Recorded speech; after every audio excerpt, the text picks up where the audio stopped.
अब डीजीपे लाइट के बारे में बताते हैं कि डीजीपे लाइट ऐप क्या है और किस तरह काम करता है। तो डीजीपे लाइट ऐप जो है ऑनबोर्डिंग थोड़ा सा डिफरेंट है इसमें। जैसा कि आप डीजीपे में अपने आप को इंस्टॉल करने के बाद आप रजिस्टर करते हैं और आपका जो डिजिटल सेवा पोर्टल पे क्रेडेंशियल पड़े हुए हैं वहां से वो अपने आप फेच करके हो जाता है। पर डीजीपे लाइट थोड़ा डिफरेंट है। डीजीपे लाइट में आपका डिजिटल सेवा पोर्टल का कोई इंफॉर्मेशन हम फेच नहीं करते। आपको सारी इंफॉर्मेशन खुद डालनी पड़ती है। रियल टाइम पे हम वो सारी चीजें वेरीफाई करते हैं as per guideline, BC onboarding guideline. वो वेरीफाई करके हम लोग आपको बैकएंड से एक्टिवेट कर सकते हैं और उसके बाद आप ट्रांजैक्शन कर सकते हैं। जो सर्विसेज डीजीपे लाइट में उसके बारे में बता दें, आधार, एईपीएस की सारी सर्विसेज एक्सेप्ट डिपॉजिट है। डिपॉजिट भी हम लोग काम कर रहे हैं, जल्दी जल्द ही उसमें डिपॉजिट की सर्विस भी एक्टिवेट हो जाएगी। आधार टू आधार ट्रांसफर स्टार्ट हो जाएगा और आधार पे स्टार्ट हो जाएगा। डीएमटी है। डीएमटी काफी अच्छा फीडबैक हमें वीएलिज से मिला, जिन वीएलिज ने यूज किया है। और जो एक्सपीरियंस है वो काफी इंकरेजिंग है जो वीएलिज का जो हमें मिल रहा है। तो आप सभी लोग डीएमटी को यूज करें। इससे जो भी मल्टीपल सर्विसेज हैं, तो जितनी सर्विसेज आप डीजीपे करेंगे उसमें आपका कैश मैनेजमेंट ठीक होगा और इसमें आपको फायदा होगा। डीजीपे का आपको पता है, डीएमटी का उसका आपको कमीशन भी ज्यादा मिलता है, तो उससे आपकी इनकम भी बढ़ती है। माइक्रो एटीएम सर्विस भी डीजीपे लाइट पे है। इसका भी काफी अच्छा रिस्पॉन्स मिला हमें वेली से कि जिन्होंने माइक्रो एटीएम डीजीपे लाइट पे किया है उनका काफी स्मूथ चल रहा है। तो आप भी जिन्होंने माइक्रो एटीएम लिया है, डीजीपे पे एक्टिवेट कर लिया है, डीजीपे लाइट पे भी एक्टिवेट कर लें। अगर डीजीपे में कोई परेशानी आए तो डीजीपे लाइट में कर लें, डीजीपे लाइट में अगर कोई परेशानी आती है तो डीजीपे में कर लें। काम आप उससे कर सकते हैं। सो ये जो सुविधा है ये भी अपने दोनों ऐप पे स्टार्ट कर लीजिए।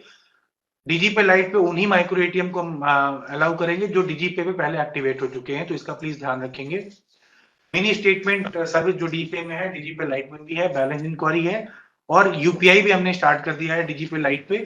आप यूपीआई के थ्रू अपने सर्विसेज जो आप डिलीवर करते हैं कस्टमर को, प्रोडक्ट भी डिलीवर करते हैं। आप अगर कोई यूपीआई के थ्रू पेमेंट करना चाहता है तो डीजीपे लाइट ऐप में वो भी सुविधा है, आप पेमेंट एक्सेप्ट कर सकते हैं।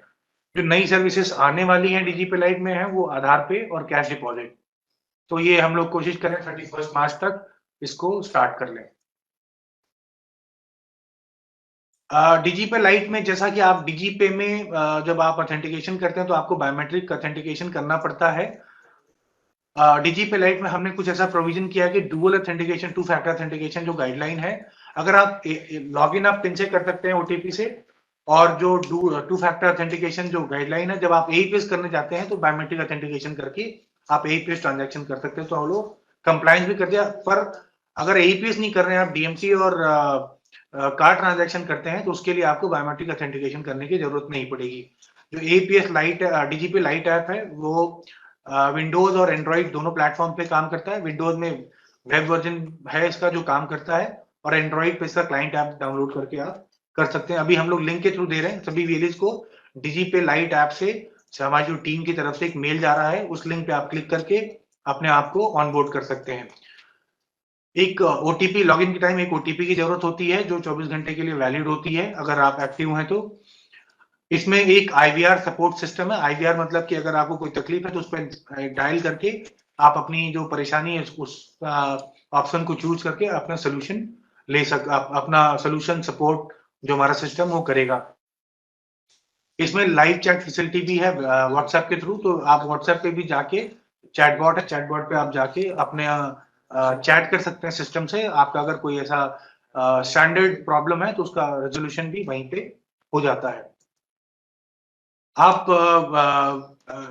इसमें डुअल वॉलेट है, आप दोनों वॉलेट से काम कर सकते हैं, डीएमटी वॉलेट और ट्रांजैक्शन वॉलेट। ट्रांजैक्शन वॉलेट में आपका जितना कार्ड और एईपीएस की ट्रांजैक्शन सेटल होती है, बट अगर कहीं भी किसी वॉलेट में फंड की जरूरत हो तो एक वॉलेट से दूसरे वॉलेट में फंड ट्रांसफर कर सकते हैं और ट्रांजैक्शन कर सकते हैं। इसमें आप मल्टीपल अकाउंट भी कर सकते हैं, प्रोवाइडेड कि वो आपका अकाउंट हो और सक्सेसफुली वैलिडेट हुआ हो। और इसमें जो कमीशन हम देते हैं क्रेडिट, वो रियल टाइम पे देते हैं। तो डीजीपे लाइट कैसे स्टार्ट कर सकते हैं, इसके लिए हमारे कलीग हैं विनय, वो आपको ऑनबोर्डिंग प्रोसेस बताएंगे किस तरह डीजीपे लाइट ऐप पे ऑनबोर्ड होना है और कैसे काम करना है। ठीक है, यहाँ से नहीं आ पाएगा। डिजिटल लाइट ऑनबोर्डिंग हमने बहुत एक सिंपल प्रोसेस बनाया है कि इसमें हम जो डिटेल्स ले रहे हैं वीएलई से, तो जो बेसिक डिटेल्स लेते हैं हम उसका एक उसका यूजर नेम लेते हैं, उसका मोबाइल नंबर लेते हैं, ईमेल आईडी, शॉप का नाम और आपकी स्टेट। ये 4 डेटा आप अपने यहाँ अपने डिस्ट्रिक्ट टीम में जो आपके डिस्ट्रिक्ट मैनेजर हैं और जो आपके स्पोक है वहाँ पर डीजीपे के, आप उनके साथ शेयर कर सकते हैं। जब आप डेटा उनको शेयर कर देंगे तो वो 2 या 3 दिन में आपकी एक यूजर क्रेडेंशियल आपका बन जाता है डीजीपी लाइट का, और वो आपके पास मेल के थ्रू और मैसेज के थ्रू आपके पास आ जाएगा आपका क्रेडेंशियल, आपकी लॉगिन आईडी पासवर्ड आ जाएगा और आपको लॉगिन डिटेल्स भी उसमें मेंशन होगी। अभी बहुत से लोग लॉगिन डिटेल्स मांग रहे हैं कि लॉगिन कैसे करना है डीजीपी लाइट के ऊपर।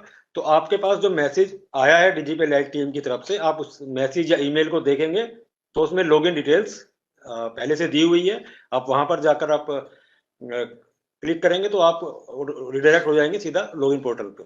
ठीक है, जब आपके पास लॉगिन डिटेल्स आ जाएगी तो आप लॉगिन करने के लिए आप कैसे जाएंगे, तो ये इस तरह का आपका मोबाइल पे जब आप करेंगे, ऐप डाउनलोड कर लेंगे तो इस तरह का इंटरफेस आएगा। उसमें आपको अपनी लॉगिन आईडी डालनी है, पासवर्ड डालना है और फिर ओटीपी के लिए प्रोसीड करना है। एक एमपिन आपके मोबाइल पर जाएगा, आप उस एमपिन को डालेंगे। ठीक है, अब जब आप लॉगिन कर लेंगे तो इस तरह की एक ऐप खुल जाएगी आपकी। उसमें आपको केवाईसी करना होगा। सबसे पहले आपको केवाईसी करना होगा। अभी बहुत से हमारे यूजर्स हैं जिन सबकी क्रेडेंशियल बन चुके हैं पर उन्होंने अभी तक केवाईसी नहीं करी है। और आपको बता दें, जब तक आप केवाईसी नहीं करेंगे आप कोई भी सर्विस नहीं कर पाएंगे।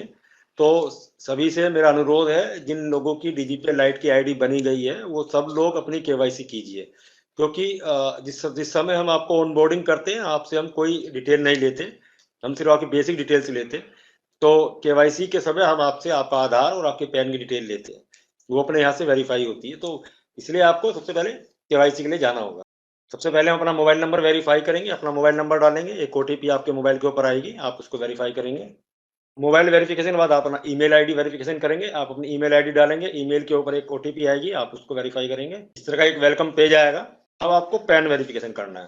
पैन वेरिफिकेशन के समय हमें अपना पैन का जो फ्रंट का पेज, जो फ्रंट साइड होती है वो आपको लानी है, उस पर उसकी फोटो क्लिक करनी है।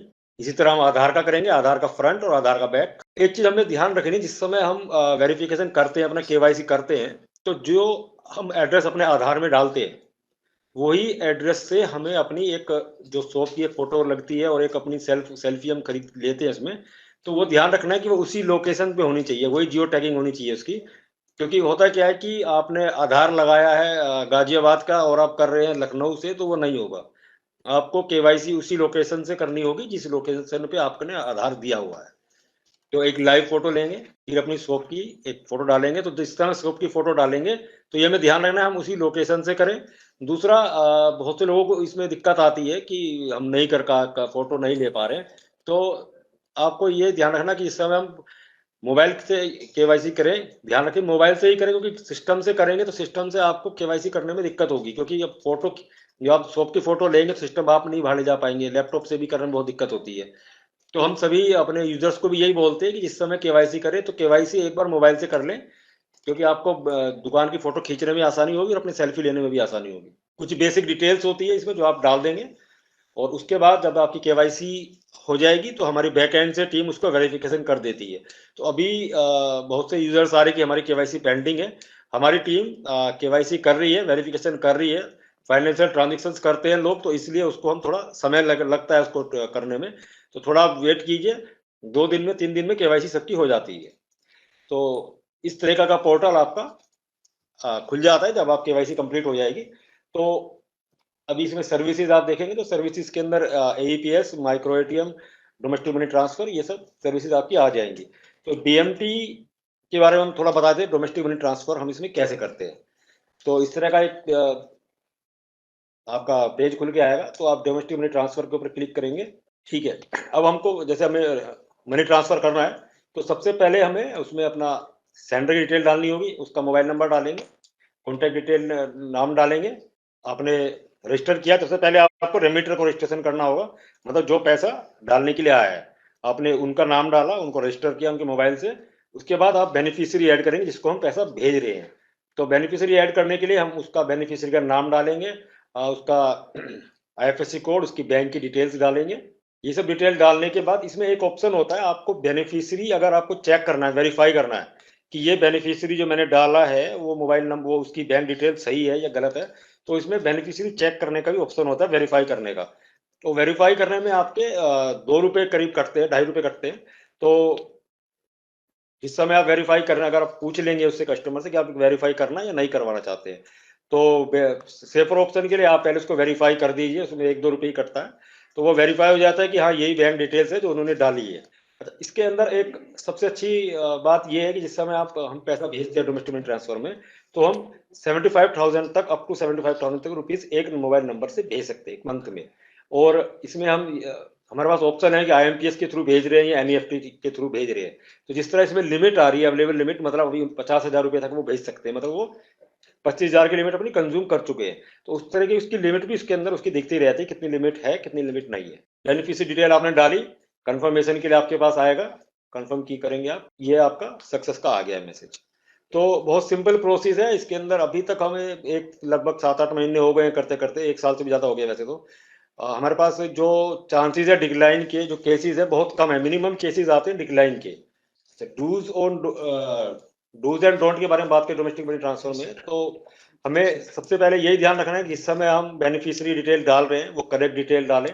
और सबसे बेस्ट मैंने आपको बताया कि जब आप डिटेल डालें तो एक बार उसको वेरीफाई करवा लें। वेरीफाई में 2 या 3 रुपए लगते हैं, तो वो वन टाइम होता है। एक बार आपका बेनिफिशियरी आपने वेरीफाई कर लिया है तो वो हमेशा के लिए वेरीफाई रहेगा।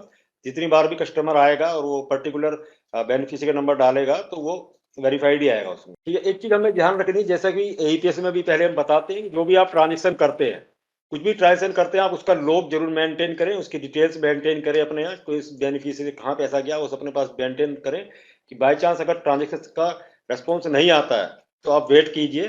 ठीक है, और ये सब कभी कभी क्या होता है, बैंक से रेस्पॉन्स होने में टाइम लगता है, तो इसे थोड़ा वेट कीजिए, जब रेस्पॉन्स आ जाएगा तो वो आप पैसा ले सकते हैं उनसे। कभी भी किसी से ओवरचार्ज मत कीजिए, जो हमने 1% हम बोलते हैं 1% ही कस्टमर से लीजिए, कोई ओवरचार्ज नहीं कीजिए। और हमेशा ट्रांजेक्शन के बाद ट्रांजेक्शन रिसिप्ट दीजिए उनको, वही मैंने बताया 1% से ज्यादा आप नहीं लेंगे। और अगर ट्रांजेक्शन फेल है तो आप DMT के अगेंस्ट कोई कैश नहीं लेंगे। ठीक है, थैंक यू विनय। अच्छा, आप जी ये स्क्रीन पे 2 पोस्टर दिख रहे होंगे आपको।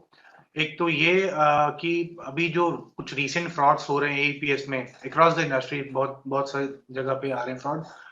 तो किसी तरह हमने देखा है कि हमारे वेली काम कर रहे हैं, ट्रांजैक्शन भी किया, बाद में कुछ ऐसे कस्टमर जो डिलिबरेटली कंप्लेन करते हैं, जानबूझ के कंप्लेन करते हैं।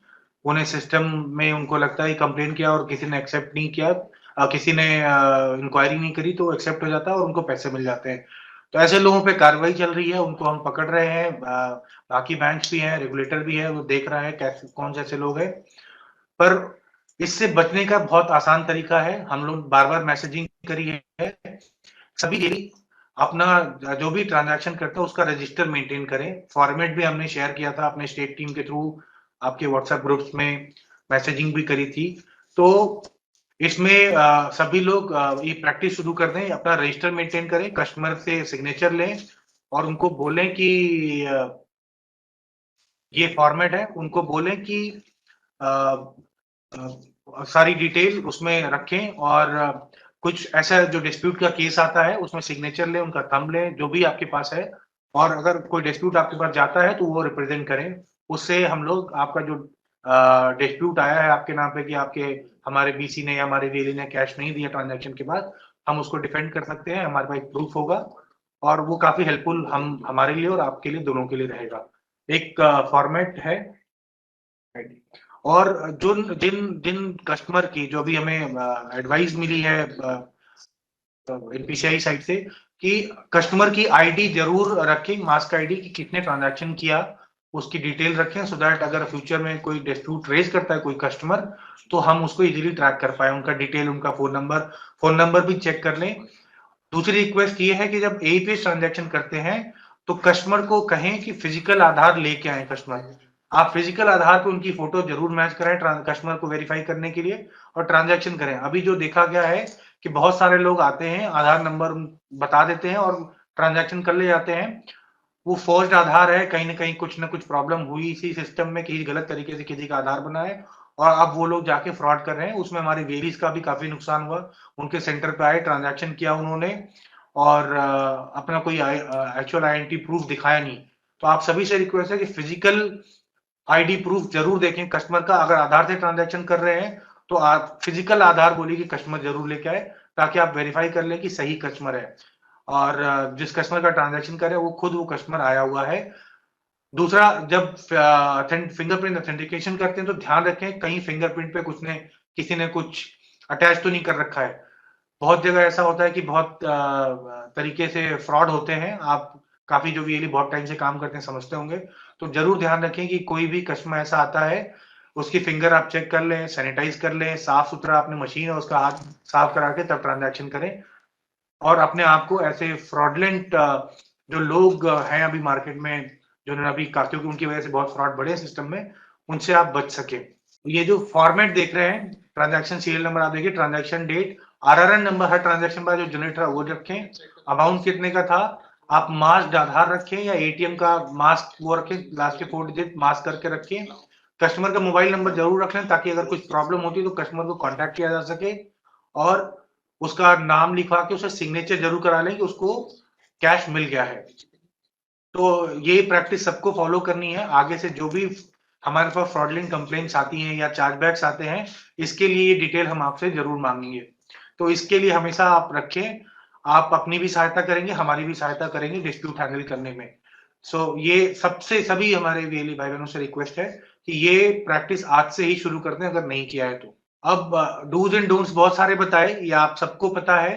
कुछ चीजें मैं बता देता हूं, जैसा अभी बताया कि जब ट्रांजैक्शन करें अपनी डिवाइसेस साफ रखें, उसको सैनिटाइज करें। कोविड फिर से कहीं कहीं अभी आने लग गया है।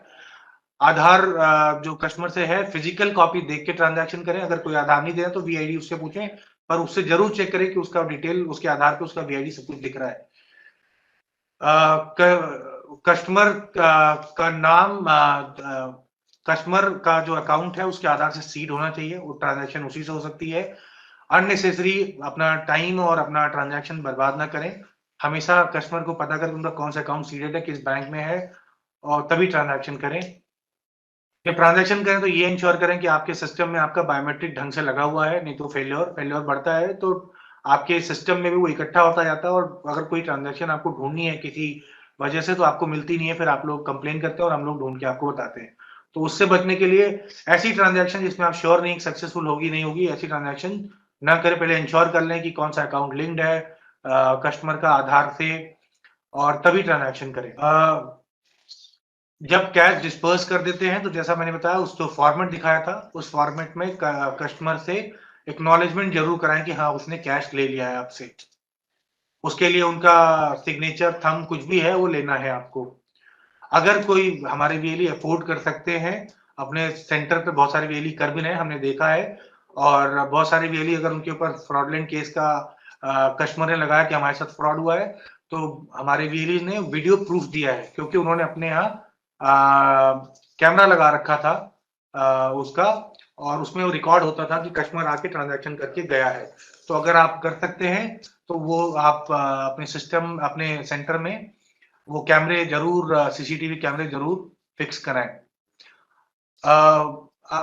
सिक्योर, अपने आप को सिक्योर करने के लिए फिंगरप्रिंट फ्रॉड जो हो रहे हैं, और ट्रांजैक्शन फेल्योर कम करने के लिए जो ऑथेंटिकेशन फेल्योर्स होते हैं, उसके लिए डीजीपे में आप जैसा कि जानते हैं आइरिस काम करता है। आइरिस मशीन का यूज करें और उससे अपने आप को आइरिस स्कैनिंग से जो फिंगरप्रिंट फ्रॉड है उसको अपने आप को सेफ गार्ड कर सकते हैं। अपने शॉप की ब्रांडिंग देखिए, क्या होता है कि लुक एंड फील जितना अच्छा होता है लोग अट्रैक्ट होते हैं। तो अपने शॉप को प्रॉपर डीजीपे बैनर ब्रांडिंग साफ सुथरा करके, हमने कुछ पहले शेयर किया था किस तरह करना चाहिए, उस तरह अपने सेंटर को लगे कि ये कुछ बैंकिंग आउटलेट है, यहाँ पे फाइनेंशियल ट्रांजैक्शन होती है, उस तरह का अपने शॉप को, अपने ऑफिस को, जहां भी आप काम करते हैं उस तरह का लुक एंड फील देने की कोशिश करें। क्या नहीं करना है, अवॉइड करना है, कस्टमर की पर्सनल डिटेल्स बिना उसकी कंसेंट के स्टोर नहीं करें। जैसा कि रजिस्टर हमने बताया, रजिस्टर में जो लेना है वो तो लेना है, बट कभी भी उसका आधार अपने पास स्टोर करके ना रखें, या कोई ऐसी पर्सनल इंफॉर्मेशन जो नहीं होनी चाहिए उसको स्टोर ना करें अपने आप अपने पास में। जब आपको सक्सेस मैसेज मिले तभी आप कैश डिसबर्स करें।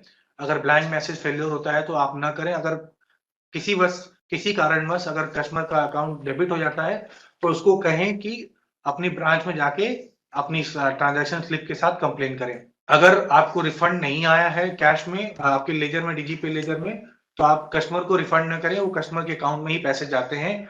अगर कस्टमर के बैंक का सर्वर डाउन है, उस केसेस में कभी होता है कि कस्टमर का जो अकाउंट डेबिट हो जाता है पर हमें सक्सेस नहीं मिलता और हम आपको सक्सेस नहीं दे पाते आपके सिस्टम से, तो उस केसेस में जो रिफंड होता है वो कस्टमर के अकाउंट में ही होता है। तो ये बात कस्टमर को समझा के रखें। ये 3 दिन के अंदर हो जाता है, बट फिर भी to be on safe side आप 7 दिन का बता के चलें कि 7 दिन के अंदर वो रिफंड उनका बैंक खुद ही करेगा।